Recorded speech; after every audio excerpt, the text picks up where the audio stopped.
I can't do anything until it starts because I wanted to mute the audio. Yep, we're live now. Give Jeff about 2 or 3 minutes. I can't do anything until it starts because okay. Right. Here we are. All right. What a strange looking bunch. Mm-hmm.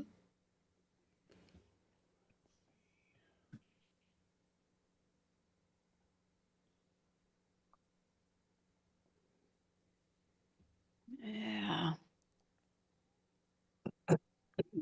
Excuse me, guys.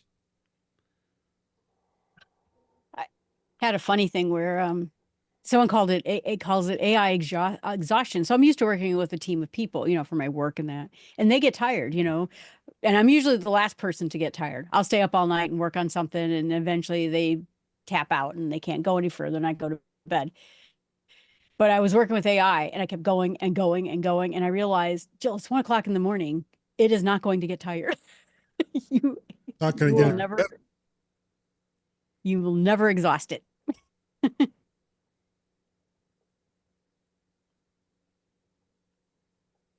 Hey, Webb from the car. And Wither Bucket, how's it going? Wither Bucket has a stack of swag coming his way. From Macstock? Yeah. All right.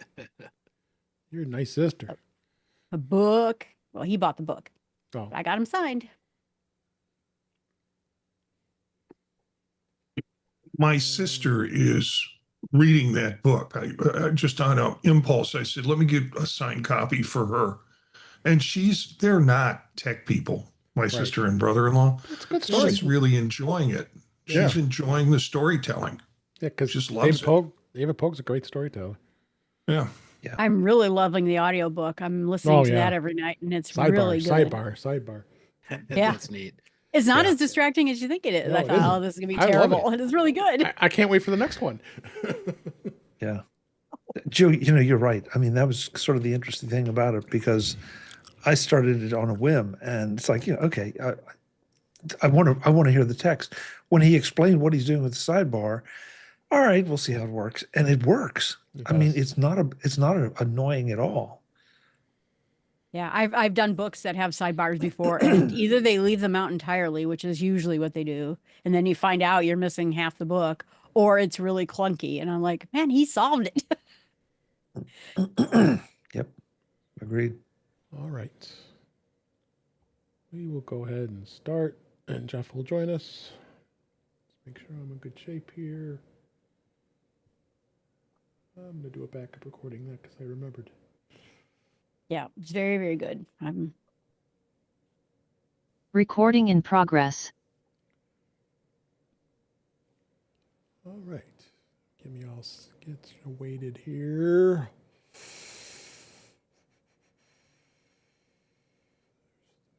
Stories. That. Yeah, we should be good.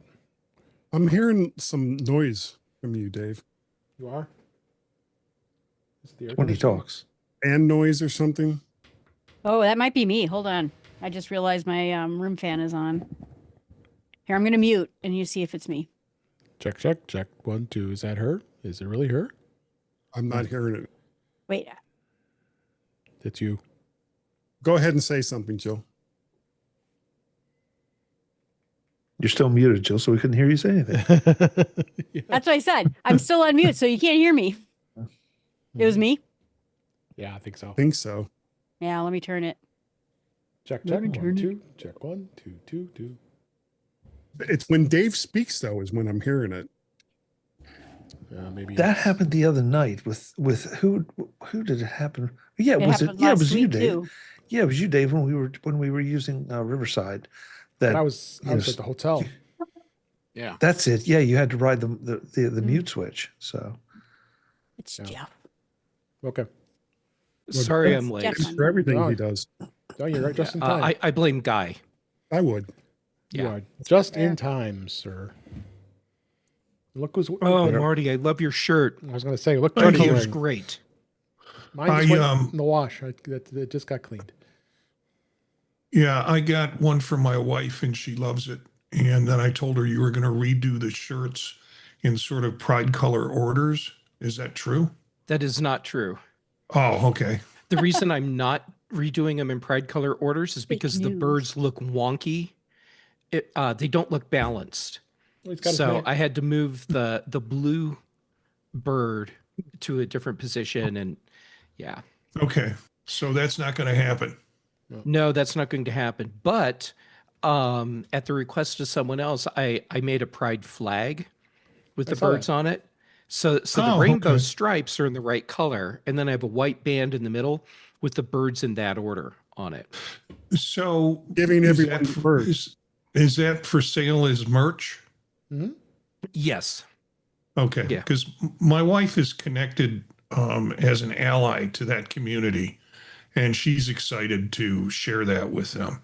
So Well, if there's something that she thinks that my Borbs should be on, let me know. And if it's a product that's available through Printify, mhm. then I'll whip it up real fast. Okay. Well, I'll check out your merch page and send it to her to take a look at too. Awesome, and thank you. And that website All is right. jeffdammit.com/merch. There you go. Hey, out of curiosity, Marty, both you and Eric look more saturated than normal. Have you changed your cameras or anything? Yeah, Mm. Marty did. And so did Yeah. Eric, right? Yeah. Oh, you both Oh. bought that? You So I'm both have using that an camera? Obs The Op Bat. Spot, the one that Doc I'm had? using an Osbot. Osbot. Okay. Yeah, I mean, look, they look great. It's just it's notably the I guess the Oh, profile's a bit different. Kind of took the vampire out of my face and put some color back in it. That was the only reason we let you in. So Uh-oh. Out. All right. Here we go.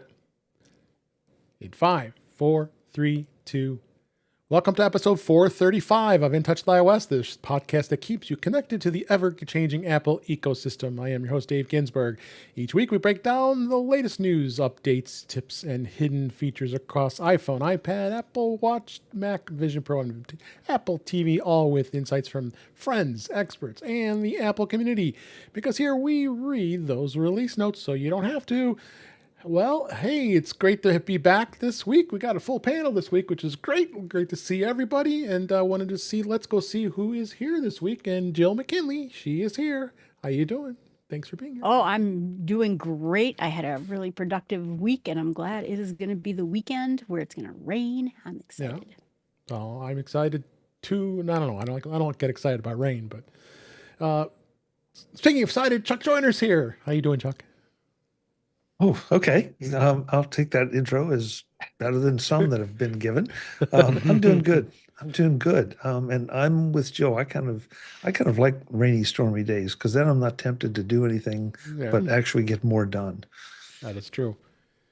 Also here, Marty Jencius, looking kind of good looking view here with your new camera. How you doing, Marty? I don't get it about stormy days. And what your love for stormy days is. I'm going to stay inside whether it's stormy or beautiful outside. So it doesn't really matter. I have had the luxury of since Macstock being away from the university on a break. So I'm sleeping when I wanna. I get up when I wanna. I have a little work to do on the side. So I'm living the life of Riley. Oh, Look it up, youngins. Life of Riley. I know what you're talking about. Eric Bolden, so great to have you here. You've got what's behind you today? Hibiscus. Got to go with a nice big flower. And since I was out trying to give it water today and kind of revive it from its wilted state. Yeah. So I too am really glad that there's rain coming up because it Yes. makes life much easier. We're It about does. to incinerate, essentially. Yeah. Yes. And Jeff Gamet is here. He doesn't usually change his background, but this one is kind of interesting. How you doing, Jeff? I'm doing well, and I made this background because, of course, when we were all at Macstock, during my Schmidt's presentation, he talked about the 3 things you have to have in your background, That's true. which is a bookcase, a plant, and a lamp. And in my actual background, there is no plant. There is a small sculpture, but not a plant. So I thought I should create that background, and there's more to it. So hold on, let me slide out of the way. Ooh. Ooh. Rubik's cute. Cube. And your Very nice. and your chubs. Or I'm sorry, what are they called again? Borbs. Borbs. Chubs, borbs, you know, potato, you know, I know. Borb chub. I haven't had a, We lost I haven't had a Joe. chub Well since- done, I haven't had a chub since Borb. high school. You can get a pill for that, Marty. Yeah. I know. Oh my gosh. I'm sorry, Joe. That was, well, what can I say? Last but certainly not least, Guy Serle is here. How you doing, Guy? I'm doing quite well, and everyone talking about weather always seems to remind me that I was born in the middle of a hurricane. So, you know, there's that. I don't remember much about it because, of course, I was very young at the time. Yes. Long time ago. It was. So, Isn't that a song lot title? of big news to announce discuss this week. Apple just announced their core Q3 results, and they were, I guess the spoiler, it was really good. And then we're going to spend some time talking about the new upgrade plans that Apple had just released this week, because there was a lot of information about that and all the usual stuff we talk about. So let's go right into that breaking news. That was that Apple announced their Q3 results this today as we're recording this. And I will say that they had a total revenue of $109.4 billion. That's 16% from 1 year ago quarter. iPhone alone was 22% increase. Mac revenue was 10.4%. That's incredible. I have this feeling that the Neo might have had a little bit to do with that. Yeah. And then services revenue went up 12%. That services just keeps cranking along here. And wearables about 6%. And then, but iPads were down. They were down 6%. And then what had happened is all the financial analysts have got their usual complete transcript now, so you can review what Tim had talked about. But incredible numbers again. Looking at the revenue by category, iPhone still dominates 50%, services 28%, and you have Mac at 9%, and then wearables 7%, and iPad is at 6%. But again, the total profit was $29.8 billion, and that's quite a big percent change year over year, 27%. So it was a pretty amazing all in itself here. Gross margin they did well. I mean, overall these numbers look great. I don't know what else you could say. iPhone continues to dominate with everything that's been happening with this as well. So yeah. I don't know what everybody else's thoughts were. I think both Chuck and I listened to the stream for the results live. So, what was your first impressions of what Tim had to say? You know, just it's more good news, just more. You know, and the great thing about Tim is that he doesn't get overly excited, even when he has bad news to deliver. Yeah. It's all very prepared, of course, and designed to make you feel good.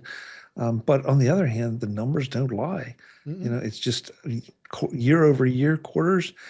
Inevitably, the analysts at the end try to ask questions and kind of punch holes in some of it. And Tim and the new CFO seem to just be very prepared and able to say, well, you know, that's not quite right. And here are some of the mitigating circumstances. So I thought it was a solid earnings call, you know, obviously, and not to get ahead here, but you know, all the analysts, I think, expressed appreciation for Tim since it was his last earnings call. Yeah. But you know, it's good. And the new CFO, I don't think he didn't stumble once. He was just as prepared as any of them have been before. So yeah, if you earnings calls are not supposed to be fun, but Apple's can be. So I think it's worth listening to. Yeah, absolutely. Definitely. At least because it's Tim's last. Well, it was his last one. So, and they say that was his 90th earnings call he did, and that's his final time. How fitting. Marty, what did you see? Well, you know, I was watching Bridge on the River Kwai, Oh, that's And right. you texted me and asked me, how's it going? And I said, goes, the earning reports are about to start. So I got in at the beginning of it and listened to the whole thing, thought it was pretty remarkable. Again, guess what? Apple's making money here. Apple's making money here. And it's not like they're making the same money they made last year. They're making more money than they made last year. So it was really impressive that way. And then I stayed on to listen to some of the questions. Mhm. And some of the questions were really chub blockers. They were That word again. yeah. You're going to see a I think thread. it means what he thinks it means. Yeah. Might be a show title. Where it was there like, yeah, but Tim, what about this? What about you've said that there might be challenges in September. What are those challenges? What do you think is this based on the supply chain, or is it based on the production chain that's causing and it was all like downer questions there, and they did a wonderful job in just kind of as directly as they could answer the questions, or as they're willing to directly answer the questions they did. But I thought there's a lot to be grateful for and joyful. I want to get a side by side of another major tech company's earnings reports, and let's play comparison on that in terms of what they're facing and such. But that was my take on it. Guy, what did you get out of this? Or take? Well, I think they should sell the company and give the money back to the shareholders. I find it amazing that one of their least profitable products, the iPad, is not that it's still going strong, but that they're still offering as many models as they do. And that's always kind of surprised me. I always thought that you should have like a high end, a low end, mini, and then that's it.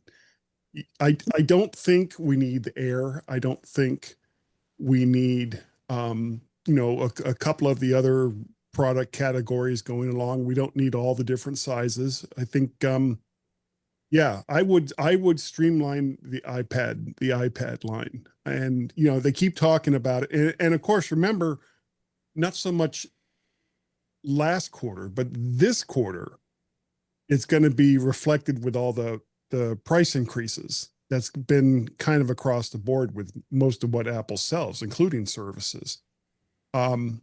I think the biggest surprise going way back for most people is just how quickly services became like a major component in what Apple does these days. And, the fact that it is making them so much money, maybe it is time to look at and we get with a new CEO coming in, who's a product guy. Mm-hmm. I'm getting the feeling we're going to see some shakeups as far as hardware goes.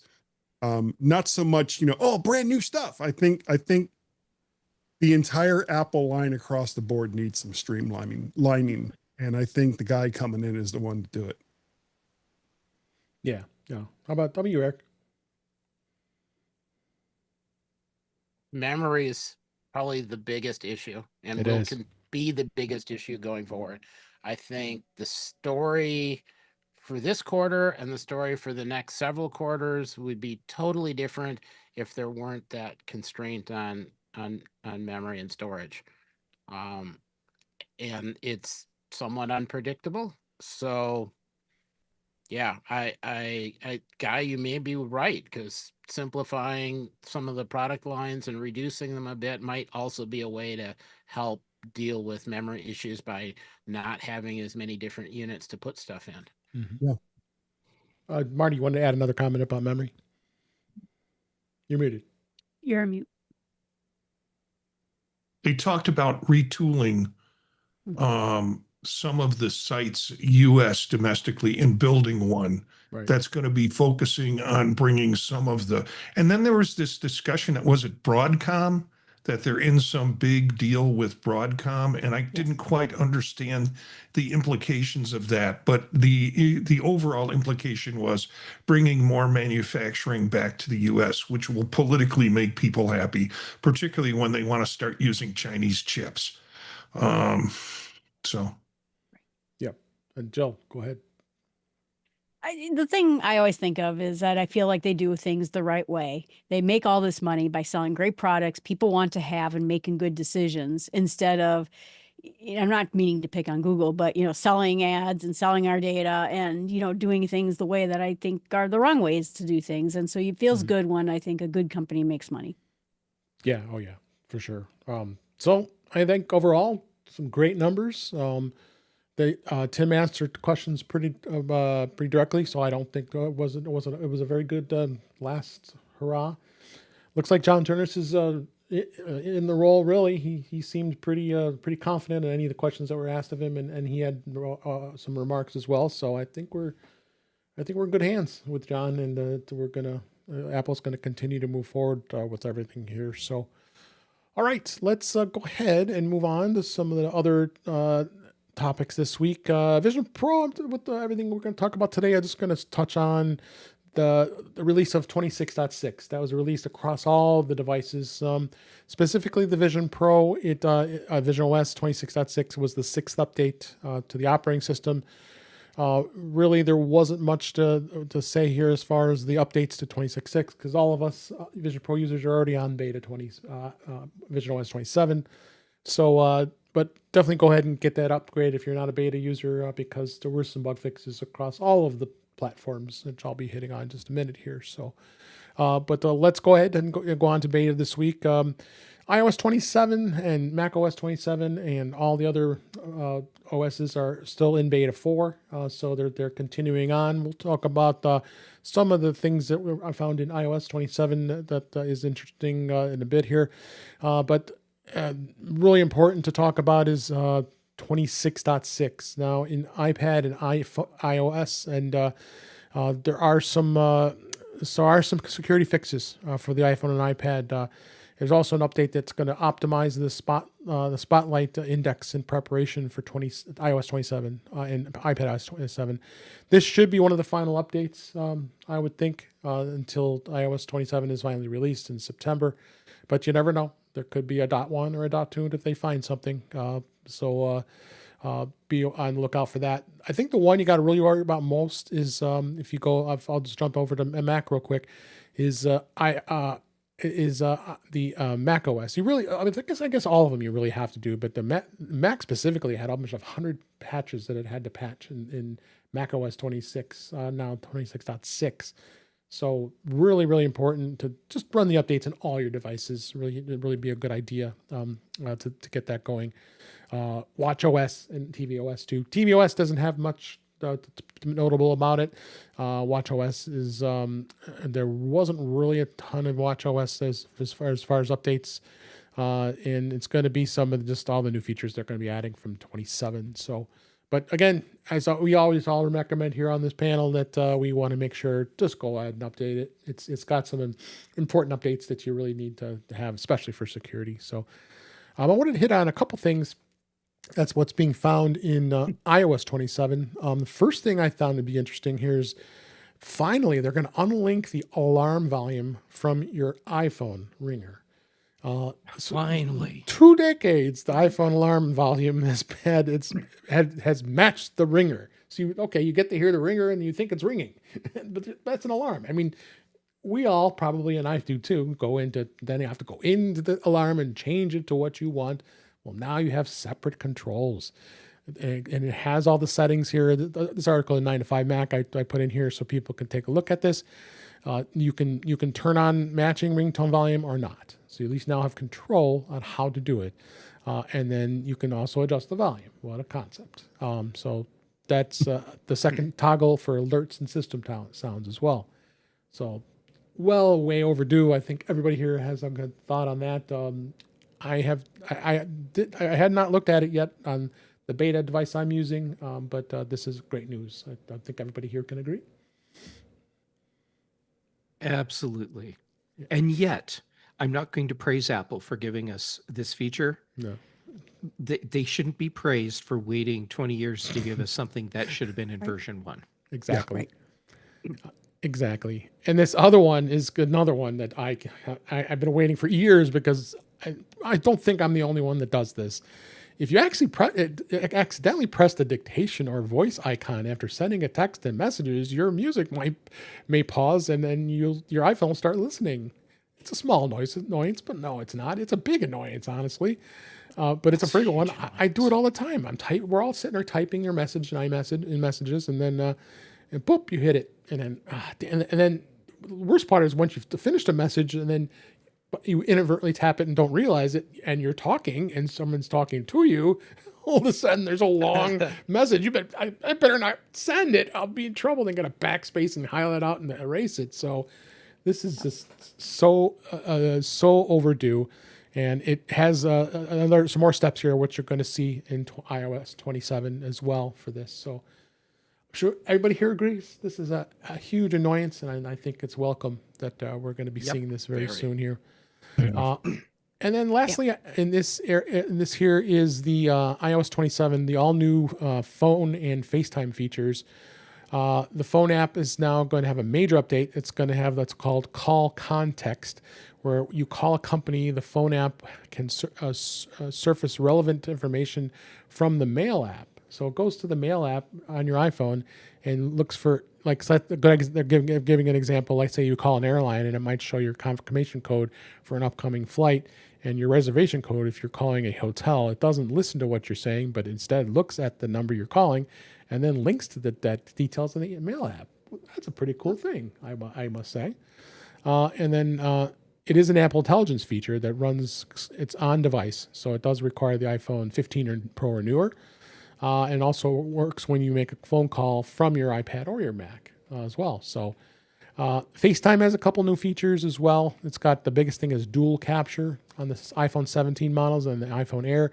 You can use the front and back cameras at the same time while on a FaceTime call. That's kind of cool. So you're talking to somebody, hey, let me flip the phone over and hey, look here. Well, now you've got both cameras going and you don't have to do that anymore. I have to tell my wife and her sisters about this. They're going to be like ecstatic.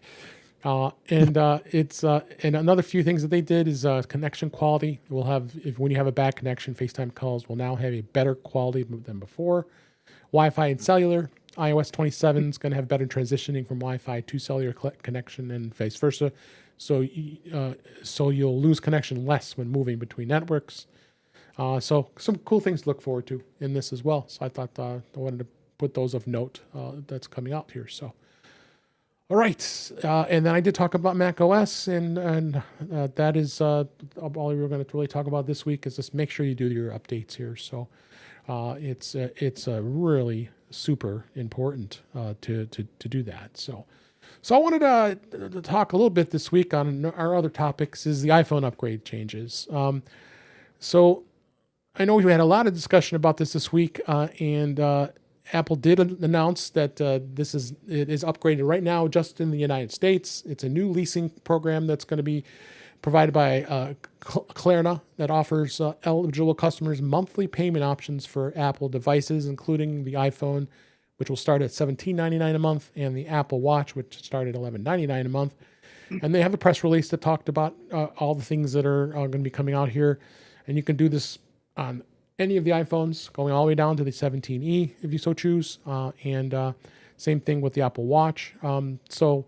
But I guess the debate has been, is this something that Apple's getting into as far as, is this the thing they're getting into as far as this, maybe they're getting into the hardware rental business? You know, is it something like that we could be seeing? That I just really think is it's just like they said, they retired let me talk a little bit about the upgrade program itself, because I'll give you a little bit of details before we get into this. So that long running Apple upgrade program, that thing was like, God, it was like, I think it was 12 or 14 years. I mean, it went a long time, and I was in it every year. I think about it. They decided to replace it. while it does look like a financial change, the financing change, the biggest question is whether Apple is shifting customers towards a hardware subscription model. So is this real? So that's what I really want to know. Is Apple turning hardware into a subscription? They've made so much money on services. Here's another service they're going to offer, and so the key points of it is the end of the program. So really, what the cool thing is, if you want to continue to keep the phone you have currently, like I looked up how much I still owe, and I'm tempted to maybe buy it out and keep it, because I always like to have extra phones, and it is nice to have the higher end model to be able to test things. Because the 17e, although it's great, you don't have a lot of the things that the 17 Pro and Pro Max can do right now. So I'm tempted.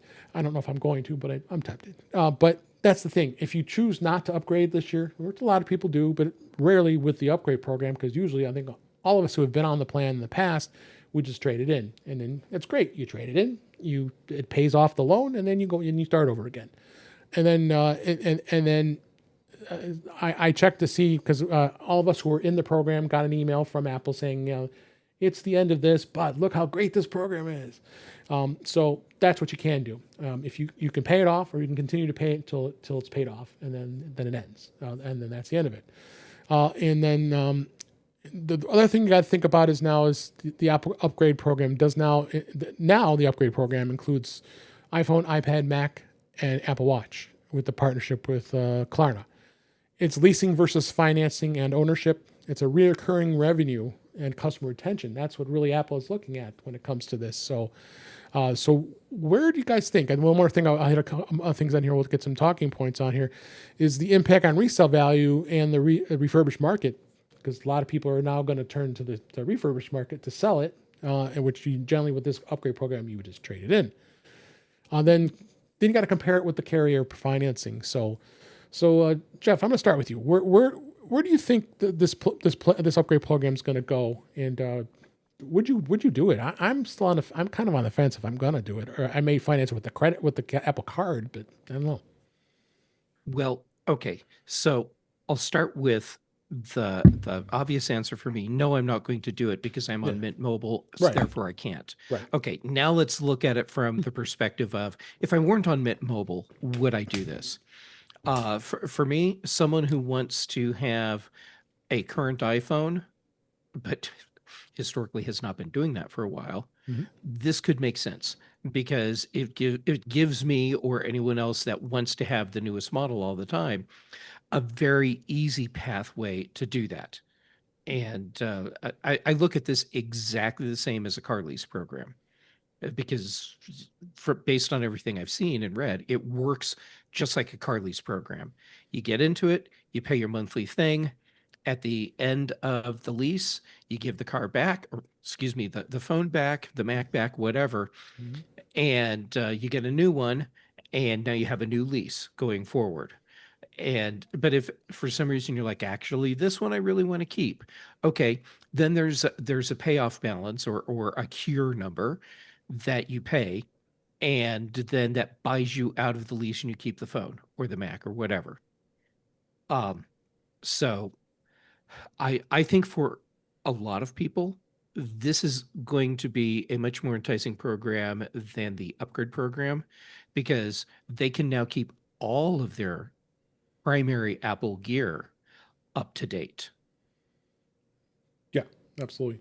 Chuck, I know we've been talking about this week. Where had your thoughts been as we've been reading through all of the information that's been out there for this new program? To Jeff's point, you're going to be locked into a carrier. All right, so setting that aside, and then after that, all the other comments apply to all of these. From everything I've read, there's going to be no difference, assuming you keep up your payments and all, that at the end of your lease period, you will have spent the same amount of money as if you bought it on day one. So, that seems to be no matter what your configurations for some of the other devices or your iPhone. So part of me says, why don't you just set up an automatic payment and do it? The danger, of course, always is if something happens and you miss one of the payments, and then you're going to start paying, and you're going to start paying big because of the interest rates. So I look at it as it really doesn't matter if you're comfortable sticking your hand in the pocket and pulling out all the money right now, or if you're comfortable leaving it in the bank, letting it draw a couple cents worth of interest over those 2 or 3 years, depending on how long the loan goes. Great. Just in the immortal words of Dave Hamilton, don't get caught. Because if you do, Yeah. then it's going to cost you money. Listen, I think this is a very positive thing because especially as prices go up, and I'm not talking necessarily about just the increases that Apple recently announced that were so controversial, but across the board, as prices go up, this lets people get the devices they want or even need in a more controlled fashion. And I got to point this out. If I understand it correctly, I don't see any penalties for early payments or early buyout. So if I decide that this is just driving me crazy to watch this check go out of my bank account every month, in 6 months, I can just pay the darn loan off, just like if I bought it the first day and be done with it. Now it's mine completely. So, I don't see a losing proposition here unless you miss a payment and then you're going to start to get burned.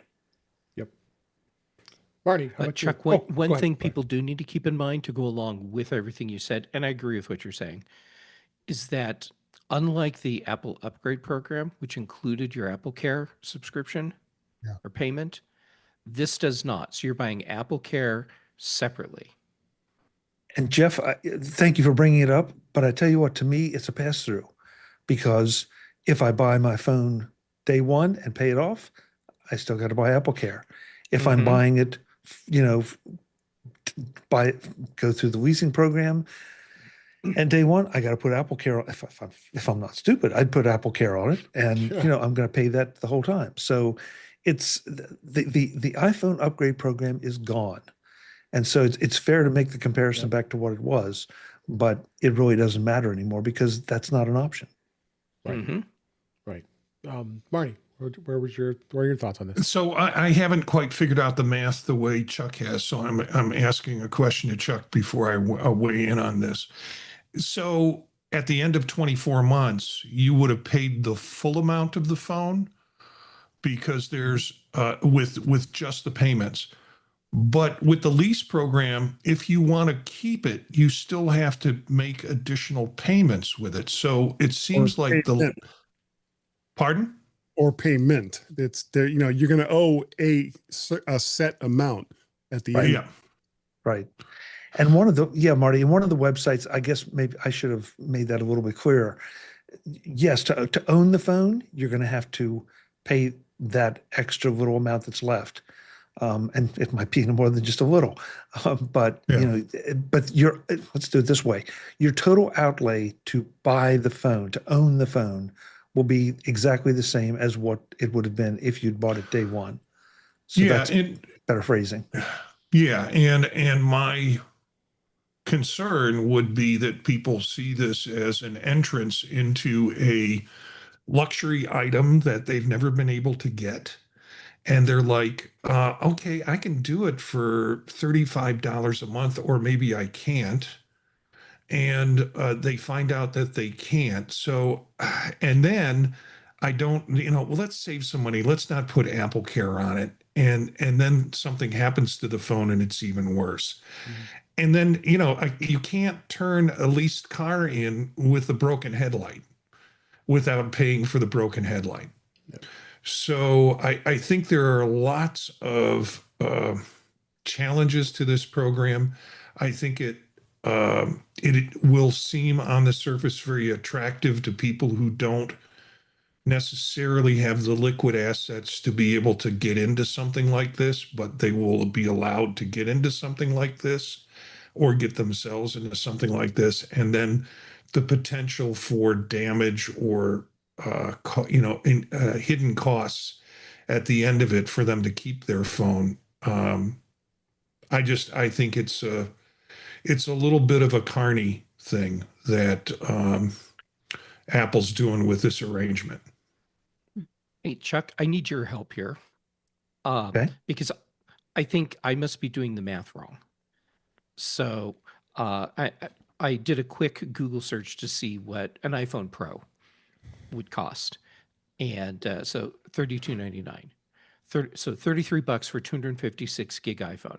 So I did that at 24 months, and that's $792, Okay. which is significantly lower than the cost of that iPhone. Right. Because at the end, you still have to make that extra payment. Oh, I misunderstood what you were saying. I'm Yeah. with you now. Yes. Right. Yeah, you still pay the full price of a phone Right. if you want to buy it out. Right. Yes, that is absolutely correct. Right. Okay. Or see, this is where some people are saying it's a hook. Other people feel it's a good idea and attractive. That if you want to pay that 24 months, you can either pay the additional money and the phone becomes yours, or you can trade it in and start the whole process again. Yeah, and now you still have the latest and greatest, and you're paying less than you would if you bought it outright, Right. but you're just still making monthly payments. Yeah. And But you can't trade in a phone with a broken headlight no, you're right. and expect to get value for it. Yeah. Hence Apple Care being so important. Yeah, Right. and they're going to be a lot of gotchas that people figure out along the way. But you better believe that the financial people have figured it out. So I guess maybe, pardon me, maybe I'm a little biased because I treat my phones very, very well. I mean, I put screen protectors on them, I put cases on them, and so when I go to trade in a phone, it's always pristine. But that's me. I see a lot of people abuse a lot of phones. I see a lot of student phones, and they don't look that way. Yeah. And this, is attractable to people that don't have the liquid or the loose income that we might have. So it makes a lot of sense to us. It's like, oh, this is a cool new thing, but I don't think it's attracting us because we're buying our phones outright generally, or we're used to the previous upgrade program where we're paying the full price of the phone over 24 months. Mhm. And that was that. Yeah. I was looking at these numbers some yesterday, and part of the discussion Brian Chaffin and I had about this, Brian was thinking, wow, this would be great for people that want to get in on the lowest price iPhone. And even though the 17E is included in this, I don't think Apple's going to sell many through this program. No. For the 17E, I think for that market, those are the people that are going to buy the phone and keep a hold of it for a long time. And so they're going to go through their carrier's deal where they pay for their service and get the phone free along with it. Right. Nope. Pardon me. One last item. Yeah, of course. The trade-in, scratch that. The rollover, if you want at the end of that 24 months to get the new phone, that part is just exactly like what the old iPhone program was. Only the difference is that we could turn it out after a year and get the current one. Now you're going to have to keep that phone for 2 years.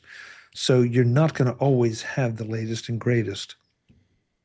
And the Or only pay half. solution, I'm sorry, Joe? Or pay half of it and I don't know. That hasn't been made clear, at least not in the articles I've read so far. No. The only other thing you can do is you buy your iPhone outright, you use it. If you decide you want the next new one, you either trade it into Apple or sell it outright, and then let that cash fund your next iPhone. Yeah. So a lot of options here and a lot of things to think about. And Marty's broken headlight thing is a real good point. It is. Or just lease a new phone every year, and one number you give to your bookie and one number you give to your family. And everybody gets a chub. Yeah. Jeez. Well, one of the things Yeah, too is if you decide to end the lease early, you can end the lease early. You do have to pay off the remaining amount on the lease, but they still have to return the device. You can't keep it. That's from what I'm reading here. But if you're paying off the terms of the lease, you're not paying for a full phone. Exactly. Okay.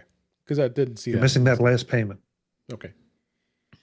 All right. So It's really confusing. I mean, it's like leasing a car, honestly. I mean, you people who do that, it's like, do you want the latest and greatest? In a car, it's different. I mean, you lease a car for 3 years, and then then you want a new car. Most of us keep, on average, probably. I mean, I've had my car 8 years.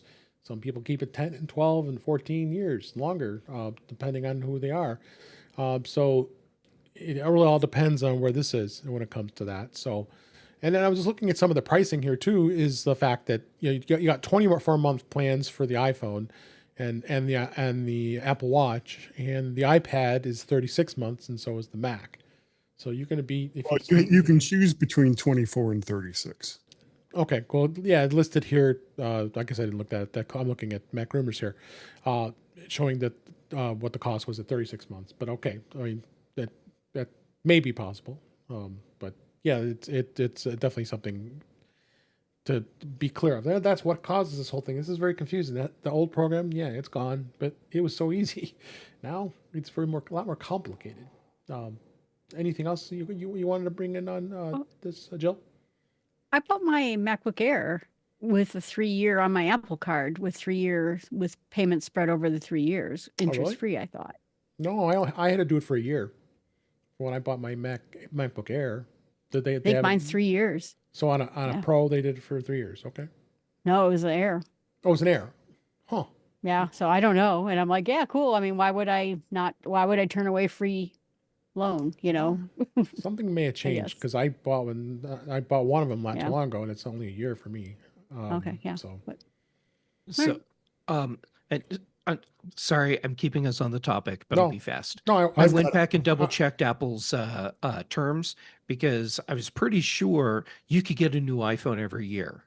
And the answer is yes, without having to do a buyout. You just do a 12-month lease. That's an option for an iPhone. Yeah. This was a good quote from Webb here. Is my only concern is Apple's stays on the irregular upgrade cycle of phones, and I hate to be in the same situation when there's 12 leaves, but the new iPhone doesn't come out for 14 months because it gets delayed. Okay, that's very possible. Yeah, I mean, Webb and I and many of us want the new phone every year, and that's where it's going to be. And it's 12 months. So usually it's 12 months every year when we get a new iPhone. Not everybody upgrades. So someone like me and Chuck and many of us who like to get the new iPhone every year, this leasing is probably not going to be beneficial to you. I don't think. I can offer you strategy on that that you may not like. Okay. Instead of getting the new iPhone when it comes out, wait 2 months, then get the new iPhone. So you're always 2 months behind the release. Mm-hmm. But that will give Apple that buffer in case they decide to release a new model a month or two later than they did the previous year. Or what I may do is just, I think on the iPhone, if you do it on your Apple Card, I'm with a carrier like T-Mobile, that I can do it through the Apple Card and finance it. I think I believe it's only a year on the card, or it might be 2 years. I'm not financed a iPhone before, but the good thing with the Apple Card, you can pay it off whenever you want, because you just go ahead and just pay it off. So I mean, there's just so much confusion, in my opinion, on all this. Eric, you've been quiet. What are your thoughts on this? You're right about the confusion. I've done all of the combinations, and what I ended up with a couple of things. One, I've got 2 phones on a single device. So now I'm stuck having to get an unlocked device. So I just pay for it up front, because otherwise I can't get phones from 2 different carriers on the single device. Or I would have to have 2 different phones, which I did for a while. And then you stagger when they're upgraded. So upgrade one year, upgrade the other the next year. Then I'm always getting a new phone. But then I hit, you always have really nice phones. How about letting me know when you're done with your phone, you have an upgrade, and I'll buy your phone, because then I get a used phone that I know kind of what you did with it. And I have a whole list of people, and so now it doesn't really make any sense for me to do anything other than just to pay for the phone up front. And when I get ready to switch to a different phone, I take the phone I have, sell it to somebody from the list, use that money to partially fund the new phone. So yeah, there's some potential niceties, but it doesn't help in my particular situation. Yeah. Guy, you have thoughts? I do have thoughts. This is actually kind of a brilliant move on Apple's part, because they're not the ones that are taking the risk. They're not the ones that are having to administer this.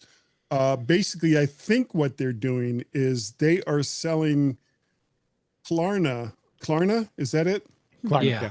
Okay. They are selling Klarna or giving them a good discount on new Apple gear that they in turn turn around and give to people as part of this lease program. And Apple doesn't have to do anything at all. So they eat a little bit of the margin so that somebody else has to handle all of the headaches of managing a program like this. With the Apple iPhone upgrade program, that was all on Apple.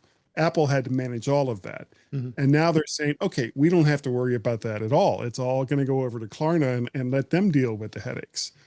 But something else that I don't know if this has been brought up before, if you have an existing device, you can trade that in and have that applied to the amount that you owe on the lease. For example, I've been looking at getting an M5 MacBook Air, 16 gigs of RAM, 1 terabyte drive. With the recent increases, that's getting way up there. But through the lease program, I can turn in my M1 MacBook Pro, get, I think $510 is what they were talking about offering me for it. And for a 24-month lease, that M5 MacBook Air is now about $35 a month. If I go to the 36, that reduces it to barely over $25 a month. Okay, even someone like me that's pretty much on a fixed income, that's affordable. And I can turn around at the end of the lease and say, okay, well, now I can get the M7 and still just be paying this relatively small amount as compared to what the outlay would be to get it out. And that's what makes this program so cool. Yeah. Yeah. Oh, for sure. Well, we'll continue to get information here to find out what's going on with this program as we find things out and as we get closer. You can do it now because you can purchase, if you haven't already bought a 17 Pro Max, or any other newer product, the current products now, you could do it. It's not like you have to wait, because that's what a lot of us would do, is we'd wait till the new products would come out, specifically the iPhone. I'm gonna do it a little bit and see what I think is gonna be most comfortable for me, and see where it goes. I think most of us here are probably going to be in that same boat, and then make that decision, because you know me, I always have to have a new iPhone. and I think many of us here do. So any closing thoughts on this before we move on? We missed? All right. So let's move on to one other thing. We were just talking about Apple Care. That was the biggest thing. This does not come with Apple Care. So if you're gonna buy at least the phone, you have to purchase Apple Care as well. So it's been very busy with Apple Care Plus this past month here as we record, and they've made some changes in pricing. They raised the price on the in the U.S. On monthly and annual Apple Care Plus subscription plans for Macs and iPads by 50 cents and $5 a year, 50 cents a month and $5 a year respectively. Same thing happened in Canada and Japan. And then with the theft and loss plans for the iPad and Apple Watch extending to 5 countries in Japan, Australia, France, Germany, and the United Kingdom. Apple Care One is now expanding too. So starting on Tuesday, August 4th, it will be available in Australia, Germany, and United Kingdom and France. So this is that plan. You could save some pretty good money. I did start putting some of my devices on the $19.99 a month plan, it's limited to 3 devices, but you can add multiples after that, and it adds another $6 a month for the Apple Care One. And so I started it up on devices that were due to be to drop off of what I'd already paid for the year, because we always pay for that. We had been paying for the 1 or 2 years in the past, so it almost seems that if you do the math on this, it's pretty good. Anybody? I know, Marty, I think you dabbled in the Apple Care One as well, did you not? Yeah, I did. And I have a tendency to overprotect my devices, and I have lots of devices. So I got what I could get out of the Apple Care Plus, and then they have the options for adding devices that are sometimes cheaper in cost than what it would be if you bought the Apple Care just for the device. So you have to do some cost comparison between, if I had an iPad on here, what is Apple Care Plus going to charge me versus if I just get the Apple Care directly on the iPad itself separately, what's the cost? And then you make the decision from there. So I wind up splitting between both Apple Care Plus and then direct Apple Care for certain devices based on the cost in Apple One. Hey, Okay. Marty, I'm dropping a link into our chat that you might find relevant. It's an online Apple Care calculator. Oh. And I'll drop this over into show the notes. YouTube chat as well. Put it in the show notes as well. Oh, yes, I'll put it in the show notes. That makes a lot of sense. You're really smart, Dave. Oh, Anybody else? Anybody else using the Apple Care One programs right now? You are? not right now. I mean, most of my, other than my Mac Mini, which doesn't go anywhere, all of my portable devices. I mean, I'm still on an iPhone 16 Pro, M1 MacBook Pro, and a 4-year-old iPad Pro. So it would make no sense for me to get Apple Care One for all of those devices, because it's at this point wouldn't really be worth it, other than the Mini. And as it's not a portable device, unless I'm standing over it with a glass of water and just go, oops, there's no point in doing that. Yeah, if you go back to those older devices, they may not even cover it anymore. When they go back that far. I mean, I've got an iPad. I have an iPad Pro 13-inch M4, and I'm still covering that one because it's still it's not even it's a little over a year old. So the warranty Apple Care just ran out, so I added it to the plan. So, but that's cool with the Apple calculator. Check that out in the show notes. Anybody else? Is anybody else using the Apple Care One? I don't think anybody else is here. Yeah, Eric, you here? Well, 2 things. One, if you have a Vision Pro, it's cheaper to use Apple Care One than it is to just put Apple Care on it. Yeah. The only thing is, if you have 2 Vision Pros, you can't have them both on the plan. Nope. That one over there. That doesn't seem to be a huge issue for most people. No. Hashtag ask me how I know. So, but it has slowed down my, do I want to upgrade until I know kind of how this is going. However, it was really useful. I had some older M1 machines that the warranties were all expiring or had recently expired, and I was able to then add those to Apple Care One, and that was well worth it since the cost had already been covered. 2 more devices, and then it was an even better deal. And now I'm not panicking so much when I, carry the machines around wherever I go.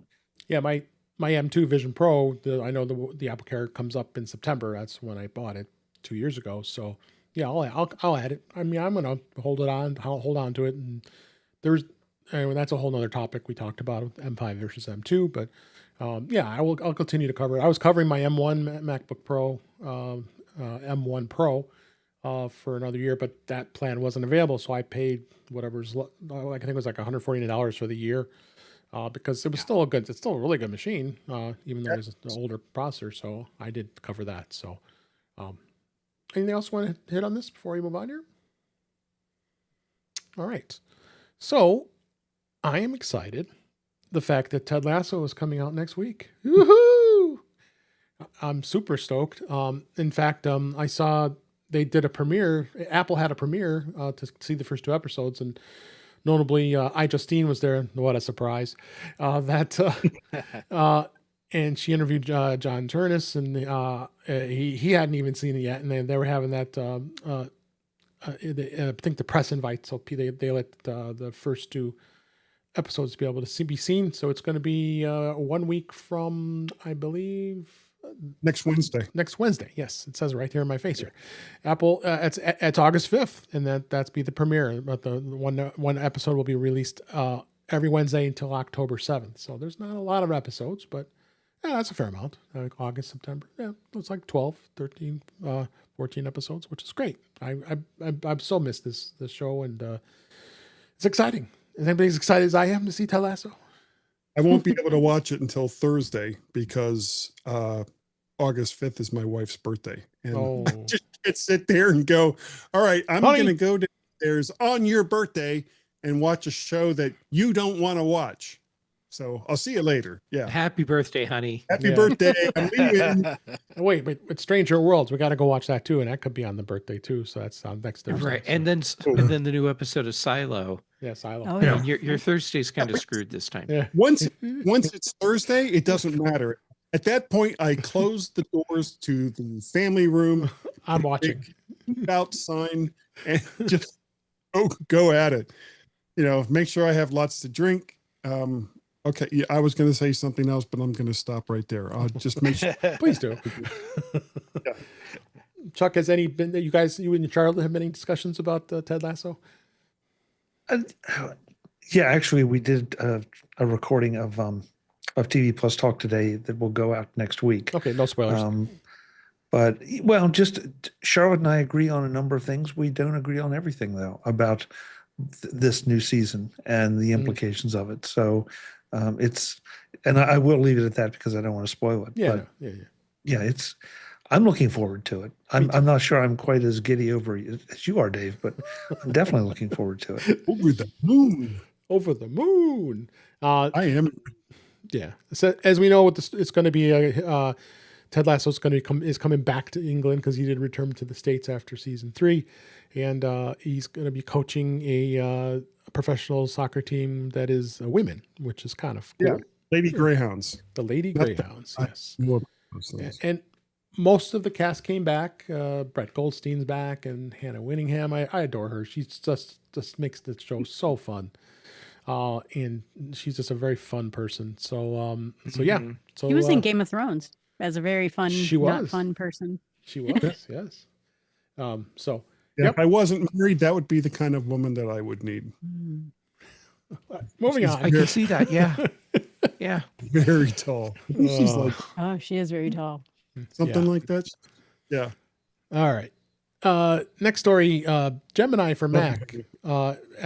Google did, if you recall, that the Gemini, Google did release the Gemini apps, a dedicated app for the Mac, and it's what they did today is they added some quick keyboard shortcuts that activates the voice mode. It's by long pressing the function key, you can speak naturally to Gemini in any window on your machine. And because Gemini supports that intelligent dictation, users can speak to the chatbot using natural language. And like I don't do that already in ChatGPT with their voice control. So, but it's coming out globally for everybody on the Mac in English, with Google planning more languages in the future. Does anybody I have Gemini. It's part of my plan because I pay for Google Workspace, but anybody here use Gemini from time to time? No. Nope. Yeah. I've played with it some. Yeah. That's kind of interesting. Yeah. I mean, as much as it's tied to Google.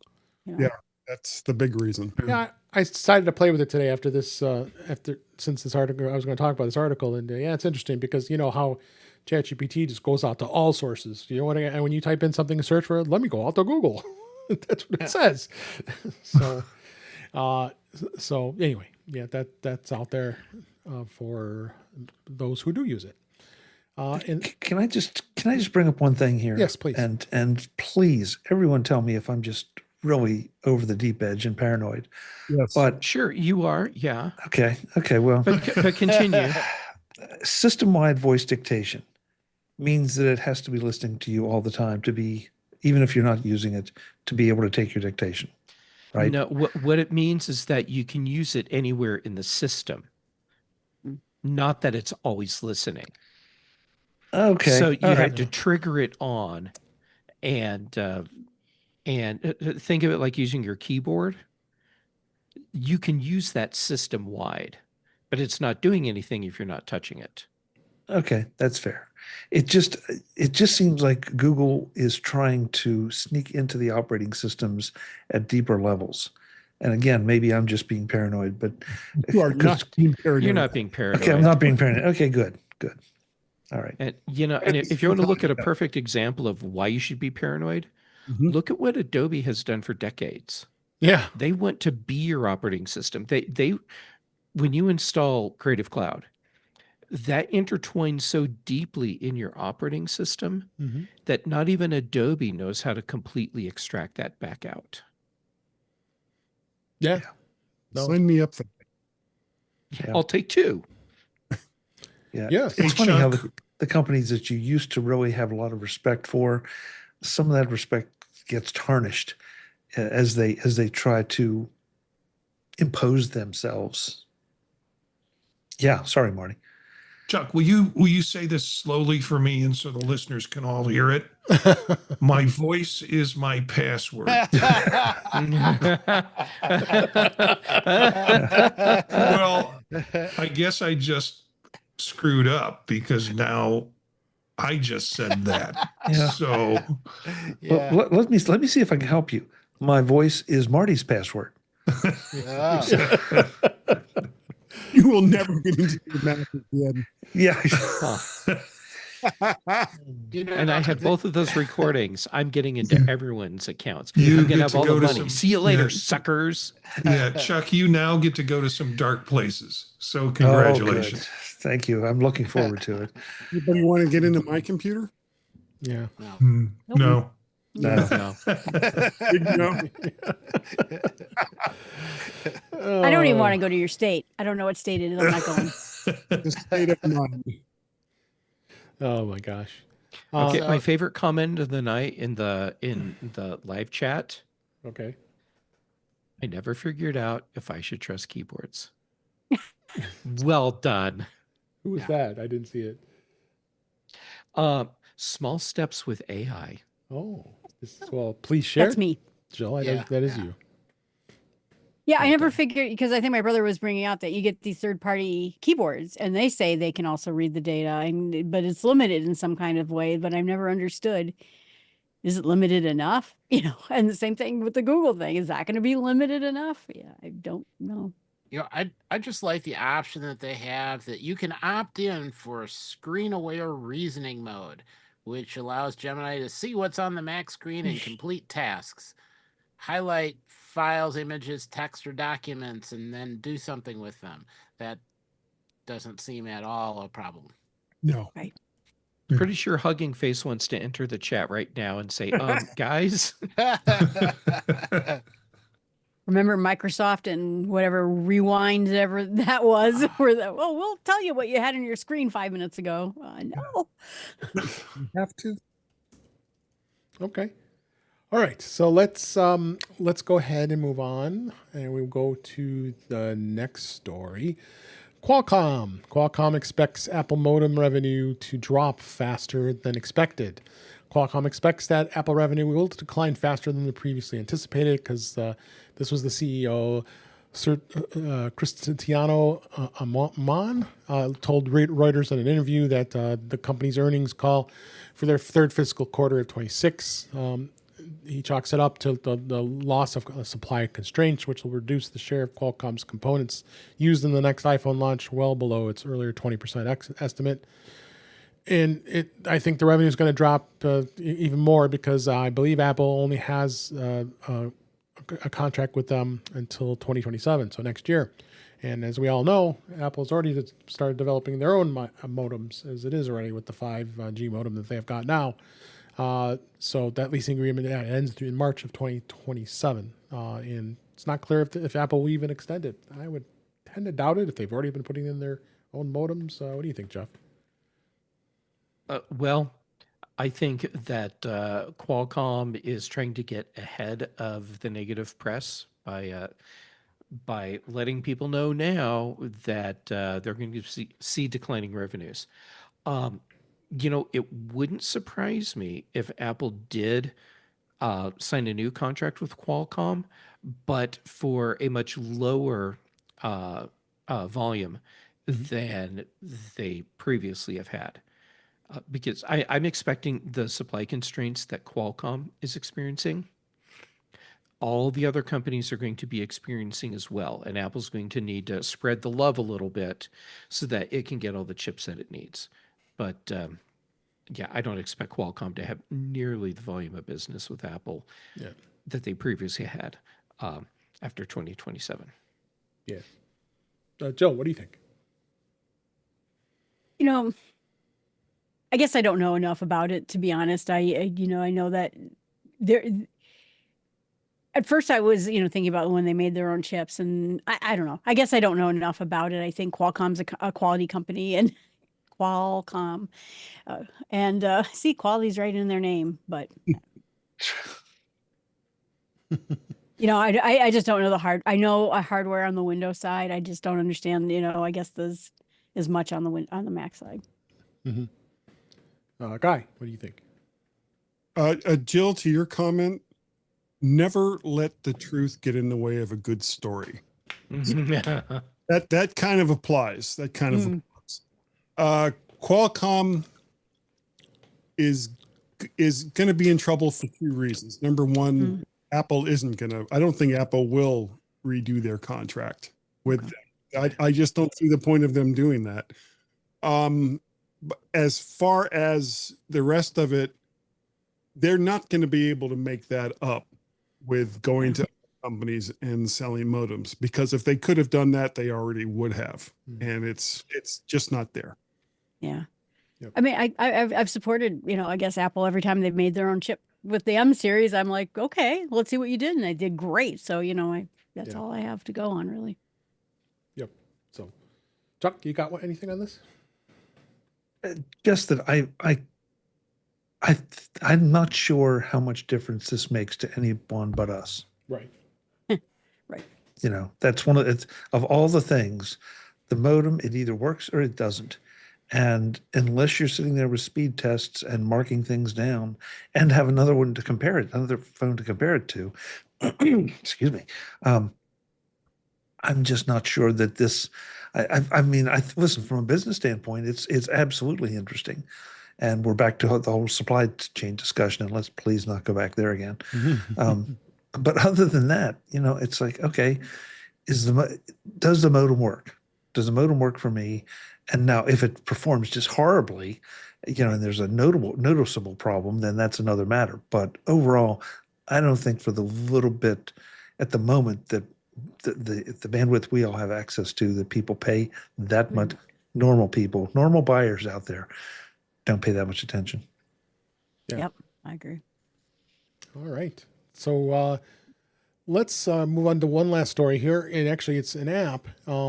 I found this to be a little interesting. It's called Granola. It is an app that's been on all the other devices, like Apple on the iPad and the iPhone, but it's now on the Apple Watch. The Apple Watch has this in the settings app in the Apple TV as well. So it can be downloaded in the settings app for the Apple TV as well as the Apple Watch. And they had this out, and what it does is it has a way of being able to record with AI in Zoom. So I thought this would be a little fascinating to see. I had just noticed this afternoon as I was creating the notes here. I don't know if anybody has any experience using this. This was on tvOS, and it was interesting as well. That's going to be now on WatchOS. It looks like go ahead. Yeah, I can speak to this. I use Granola. Oh, you do? Okay. And yes, now I have not turned it on the watch yet, because I want to do some other testing. But granola has saved my bacon so many times. Okay. And it is very useful. The free version is very useful, which probably they'll change eventually, but it will generate the notes for me. It will give me the action items. I've tried several of these meeting recorders, and I can absolutely advocate for granola as long as it doesn't violate any legal or corporate guidelines. Mhm. That's something that you want to check. But beyond that, yeah, its function, top notch. It is. Yeah, actually, everybody's rated a 5, so it must be really good. I didn't even know about this until I saw this that it added to the watch. Is this something that you work with just Zoom, or is it other platforms too? As long as it can hear you, because it doesn't install anywhere. It Oh, it doesn't. listens. Oh, it just listens. Okay. So it could be Yeah. Zoom. It could be Google Meet. It could be that other thing that starts with T. It really doesn't matter. Tempura. Yeah. Yeah. Trash. It, I like tempura. Good team thinking there. Yeah. But and listen, if you were to put your phone on speaker, yeah, it'll work with that too. Yeah. No, it's So good. the Yeah. watch is just going to be a modified version of that. Right. Oh, I might have to check this out because there's times I only a lot of times people record it. I'm sure you do as well. That just for personal use because you just want to go back and review anything that wasn't recorded. I mean, most of the times I'm going to say at Teams, the meetings that are recorded, and you have to go back. I mean, it does a fairly good job where it does a transcript so you can see what, like I missed the meeting last week when I was out on vacation. And I went through and just got the highlights. I didn't have to listen to the whole thing. But as long as it's giving notes, it's great. So, all right, well, good. I'm glad you give us some insights on this. This is I might be downloading this and using it. So, all right, so let's go on to things we found this week, and we're going to start with Marty. You found an app, it looks like. Yeah, this is an app that I've been playing. Of course, I've got a break here, so I've been playing with different kinds of apps. One of them that I talked about was Dockstar, Dockstar, creating little widgets of docks around your screen. And then this one I found and have started playing with. It's called Droppy.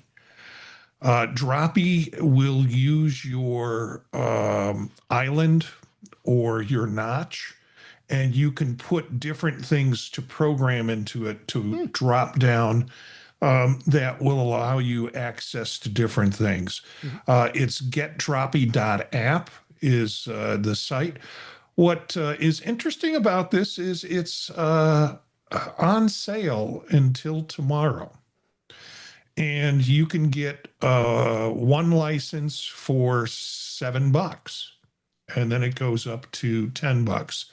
So it's something that you could play with and customize your either. Again, if you don't have a notch, it will create a dynamic island for you on if you have second monitors and things like that, external monitors, it will be able to create those islands on there. And it's just got some Now real it just cool suddenly became super customization. useful. Thank you.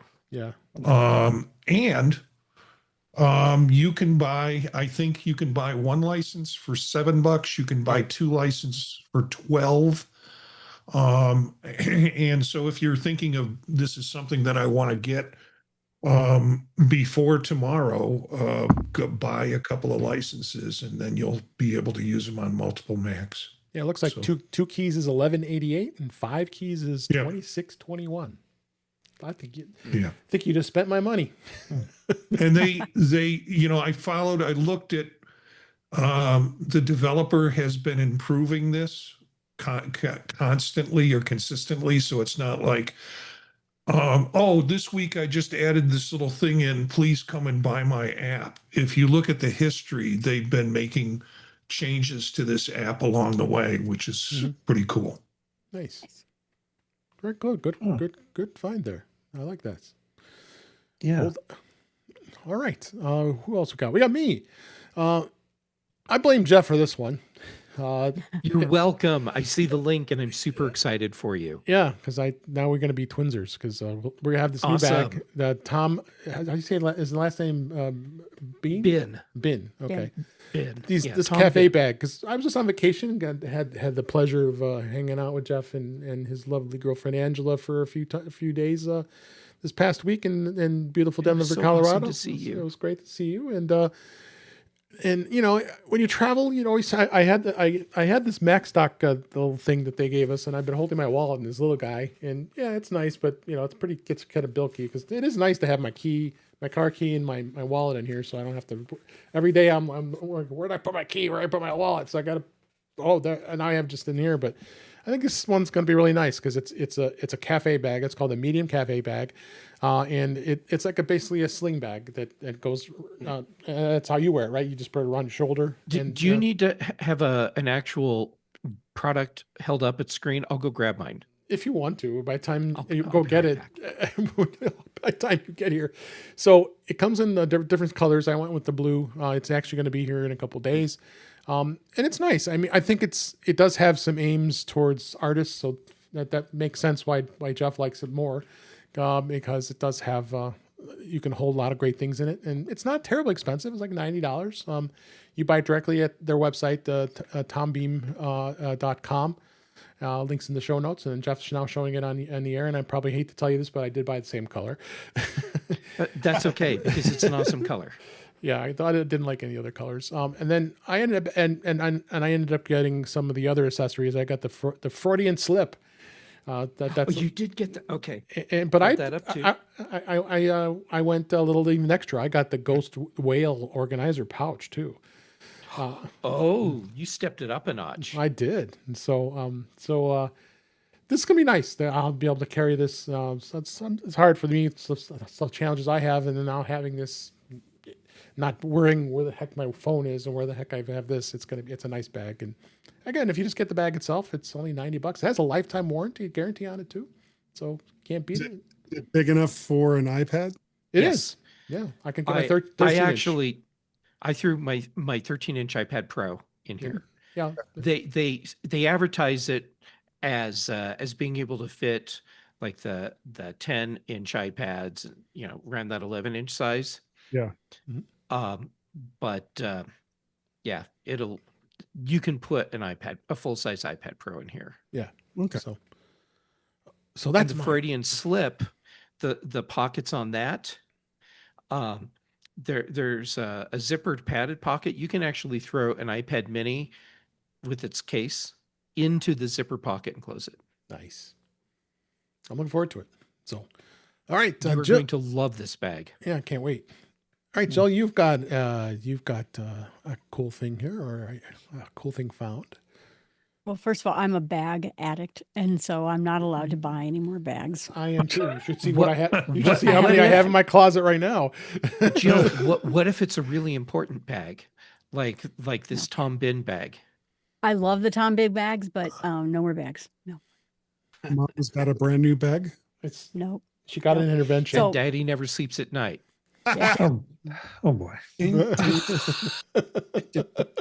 So my thing is that I redid my website, as I mentioned a couple of weeks ago or last week, that I redid jillfromthenorthwoods.com.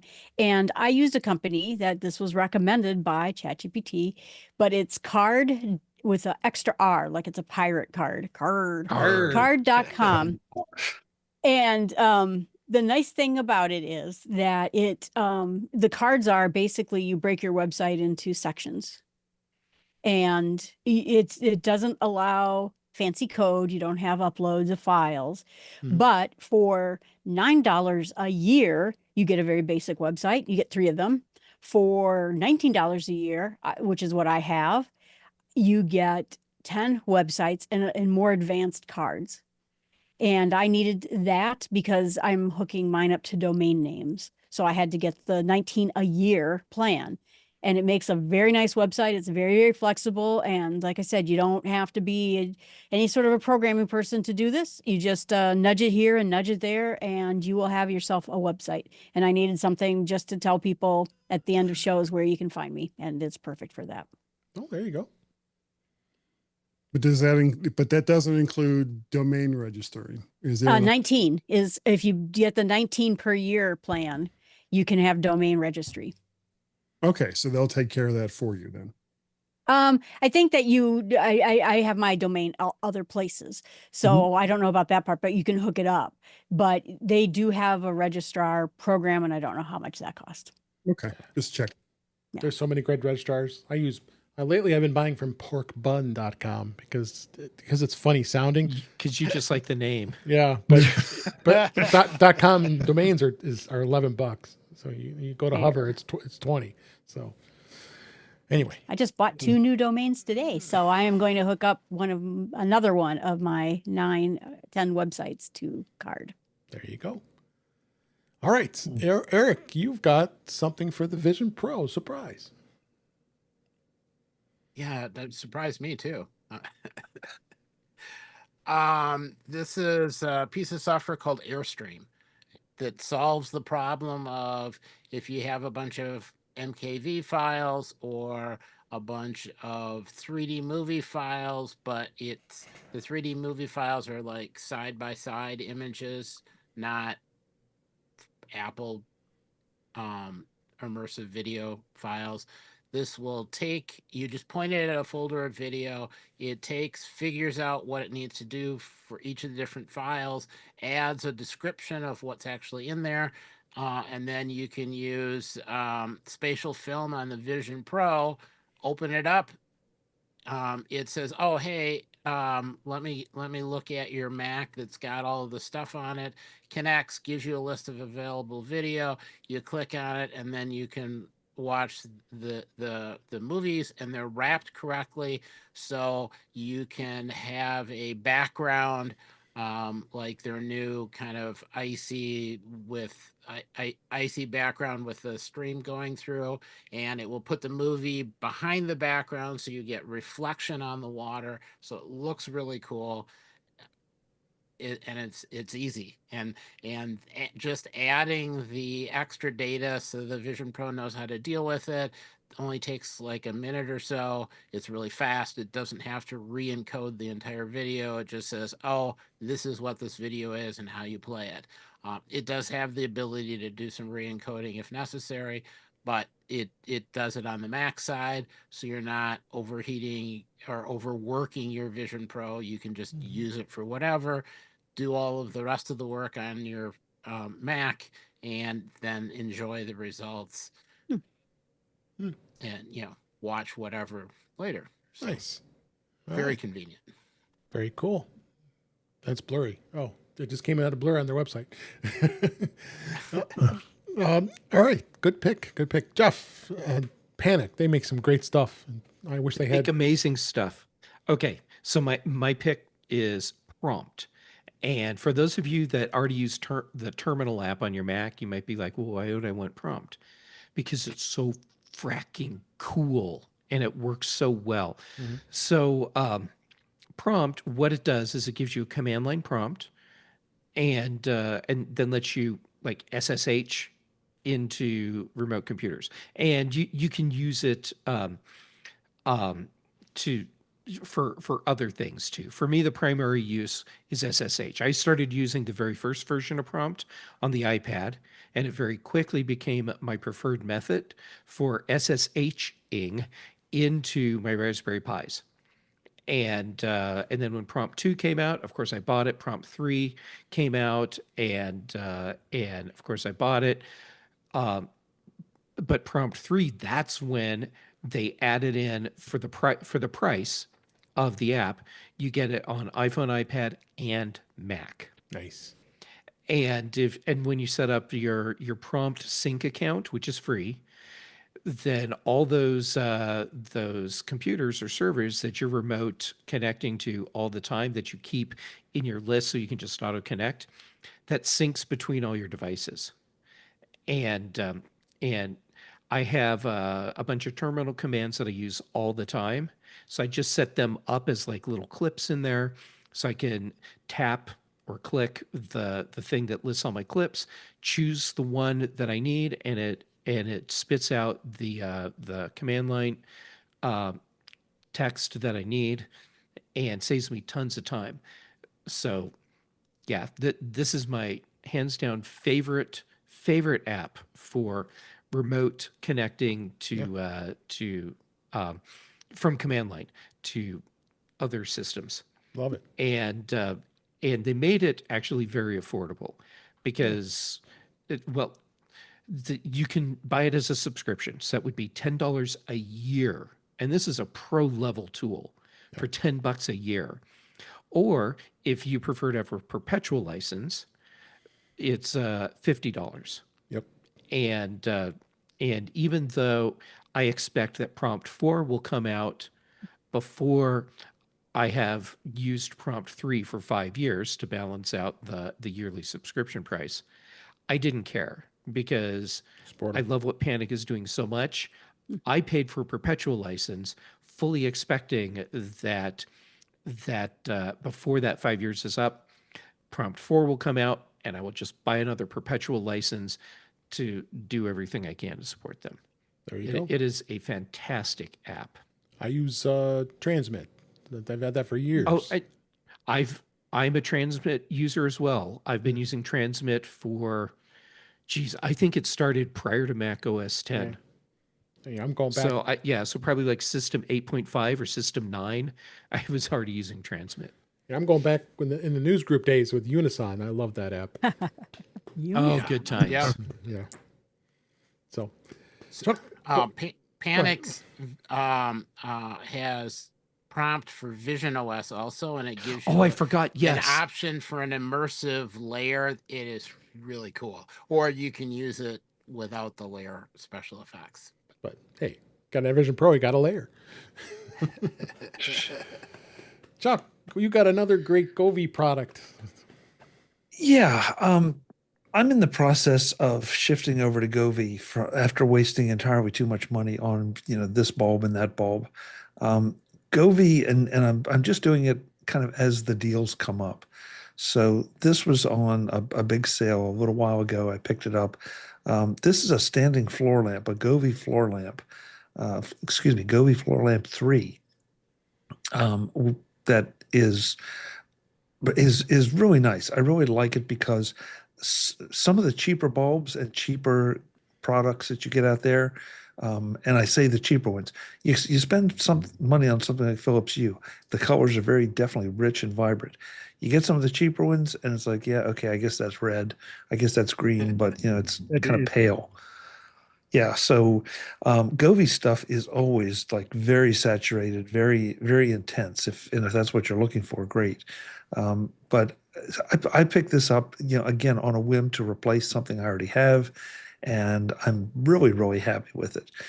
It's again one of those things that I think that was why I became soured on some of the colored lighting and the home automation for a little while. Is that I'd bought cheap products. I'll admit it. It looks like a deal. Oh, great. And yeah, I can make it work with that. Govee's support has been terrific the couple times I've needed to use it, which really isn't very often. The app is very approachable. So I strongly can recommend this to add a little bit of color to your background or your life or whatever. Okay. Chuck, that blue right there, that's that lamp. The blue I have.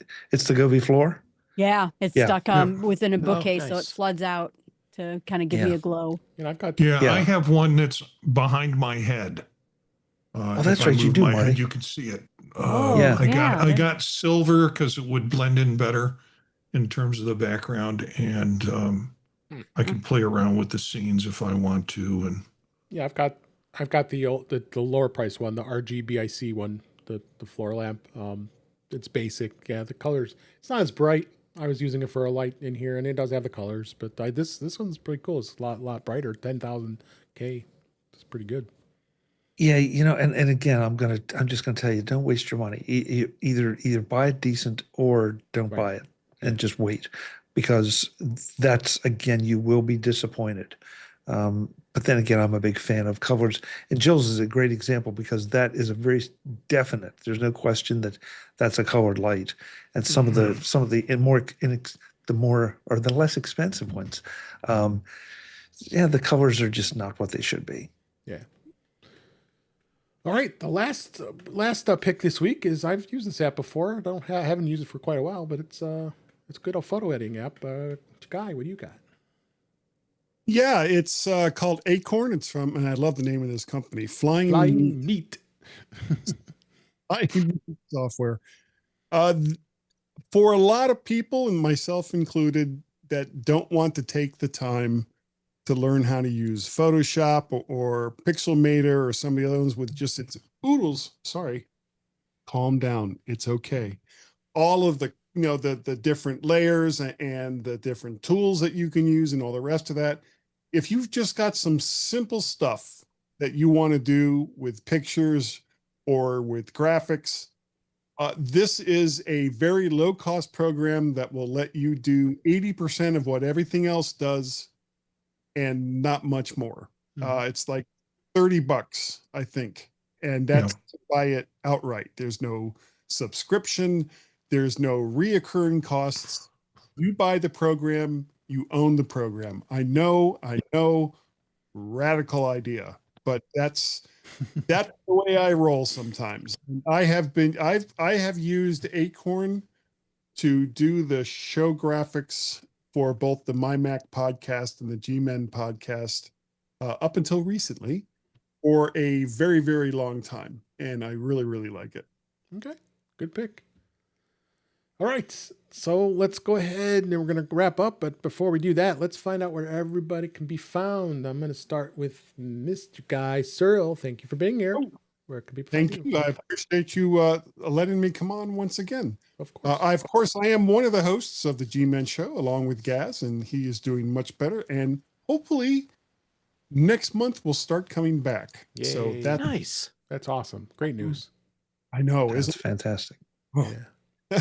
So, the G-Men Show with Guy and Gaz, you can reach us, G-Men Show at iCloud.com. I can be found over there on the Twaxters and Skies of Blue as Mac Parrot or Vert Shark. How about the Stawns of Mast? Stawns of Mast, Gaz, yes, me, not so much. It's a little too fragmented for my tastes. Mostly I'm on the relatively mainstream ones. Quackster, Skies of Blue, Ball of Yarn, all of those. And so if you want to see some of the stuff that I do, of course, you can subscribe to the G-Men Show, as well as subscribe to my YouTube channel, which is Vert Shark, and everything I do will show up over there. I've got like 750 videos over there. So go check it out. Yeah. Excellent. Thanks for being here, Guy.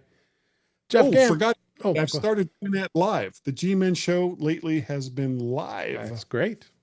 Excellent. Jeff Gamet, thank you for being here as always. Where can people find you? Well, first, Dave, I'm saying it again. It was so awesome to see you and Kathy last week, and I wish I would have been able to spend even more time with you. Although you needed to have your special time too, so there's that. It was special. Yeah. All right. So when I'm not waxing poetic about Dave, can find me on my websites, jeffgamet.com and freshbrewtales.com, and Jay Gamet on the various social media platforms, and then except LinkedIn, Jeff Gamet there. And then let's see, for shows, Tuesdays on Chuck's Mac Voices Live, here on Dave's In Touch with iOS on Thursdays. Brian Chaffin and I do The Context Machine. Patrice Brendamore and I do Retro Rewatch. A bunch of us on Fridays also do Tech Hangout. And then there are other shows that pop up, like Guy, I feel another episode for us coming on. Warp Speed Weirdos. Yeah, maybe we should be talking about Strange New Worlds. I would love to be talking. Well, then. Sorry, excuse me. I would. I'm not sure if I gave him a heart attack or just choked him up. Yes. Yeah. And and then Chuck and Marty, I love when we record together too. Anyhow, I just love all of you people. So thanks for being my friends. Thank you. Eric Bolden, thank you for being here. Where can people find you? Oh, I can be found wandering around woods looking for flowers that are blooming, but more easily on Mastodon at EA Bolden at mas.to. Sunday nights on the Neo Notebook. Mondays on Vision Profiles. Tuesdays on Mac Voices Live. And then, of course, rounding out my week on Thursdays with In Touch with iOS. Great. Thank you for being here, Marty Jencius. Thank you so much for being here. Where can people find you? I hate all you people. I just dropped around $200 thanks to you guys. He bought a bag. You're welcome. You're welcome. And 10 websites I don't know what I'm going to do with yet, but I'll figure it out. Podcast. Marty, you Nice. saw me wearing that very bag at Macstock, like when we all went out for breakfast on the way to the airport. That's the bag that I had with me.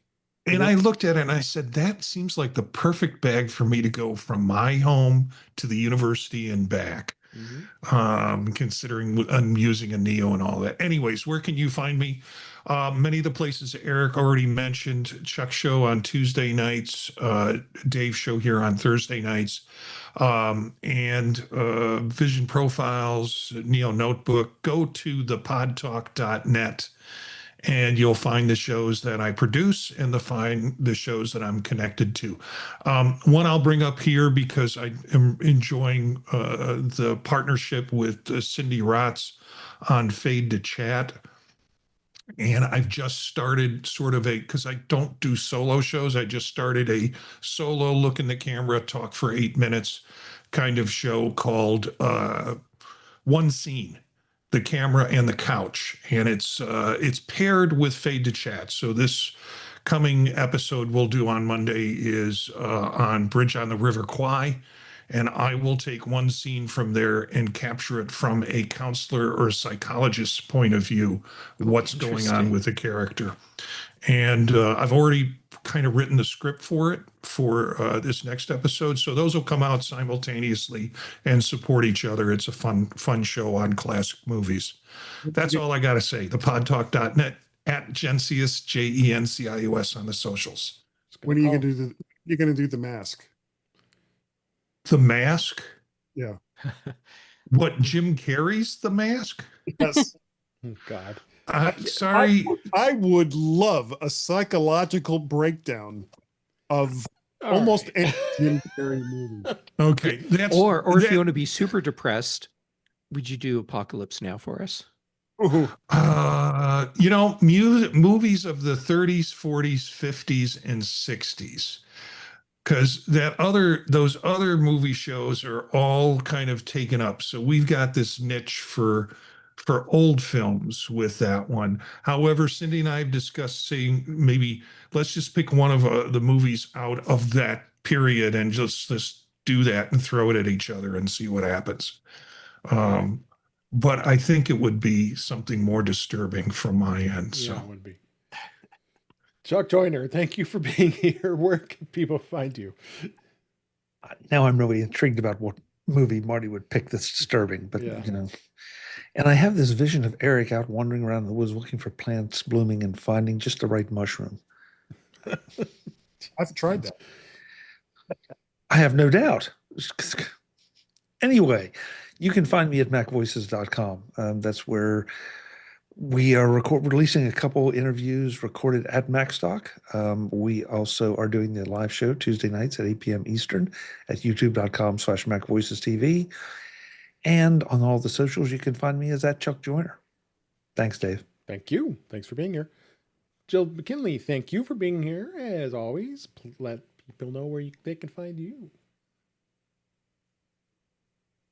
Are you froze? Froze. Oh. Ooh, she froze on us. Winter comes early to the North Woods. Yes. All right. Well, she's up a little farther north. She looks like she's contemplating We'll just whether say- I should leave now or not. We'll say Jill from the She looks so Northwoods.com. serene and peaceful. Yeah. Yeah. All right. I think she looks like she's judging us. Let's go ahead and wrap up. All right. Oh, boy. That's a wrap for this week. Please send your comments, questions, and suggestions to our email address, which is feedback@intouchwithios.com. You can follow us on Blue Sky and Mastodon at In Touch with iOS. Support the show. Buy me a coffee at intouchwithios.com/coffee. We would really appreciate it. You can become a patron of the show by going to patreon.com/intouchwithios. We have 2 tiers available to support the show. We'd really appreciate it. Make sure you like, share, and subscribe so you are notified when we're live streaming, which is on Thursday nights at 8 p.m. Eastern, 5 p.m. Pacific on our YouTube channel, which is youtube.com/intouchwithios. Thank you, Witherbucket, for being there, and I believe Webb was in there earlier and a number of others. Thanks for being here. This is where you can see the live streams. They stay out there recorded, and as well as watch and listen to past shows. You can subscribe to the show in your favorite podcatcher, which is including Pocket Casts, Overcast, Apple Podcasts, many others. But better yet, just go to our website, intouchwithios.com. There's the links where you'll be able to listen to us right there. I am Dave Ginsburg. You can find me at the following podcasts, which will be on Sunday nights at the Neo Notebook. I missed it last week. It was a vacation, but I'm going to come back for that. And you got the Vision Profiles on Mondays. Tuesday nights on Mac Voices Live. Always have a blast there. Thursday nights here on In Touch with iOS. Fridays, the Tech Hangouts with our friends with Patrice and all of our great friends. Most of the people are here, I think. And you also can find me on Mastodon, a new handle because Mastodon changed their server. It's Dave Ginsburg at mastodon.social, as well as Dave Ginsburg on Blue Sky. And with that, before we wrap up, let's find out where we can find Jill McKinley since she froze up and she's back. All right, I think the power just blipped for a second there. You can find me at jillfromthenorthwoods.com and see what a great job Card does for a website. Right now, I'm doing Small Steps with AI, and that's my podcast where I talk about just how to use AI for everyday life. Excellent. Thanks, Jill. And also, thank I you. walked away with $12 of spending with 2 droppy. All right. So only $12. All right. Good. Better than I did. I did 5 licenses just because, it's cheap. Anyway, thank you for being here. Thank you for watching. Thank you for listening. Appreciate all your support with the show and all this great panel we have every week. Until then, we will talk again soon.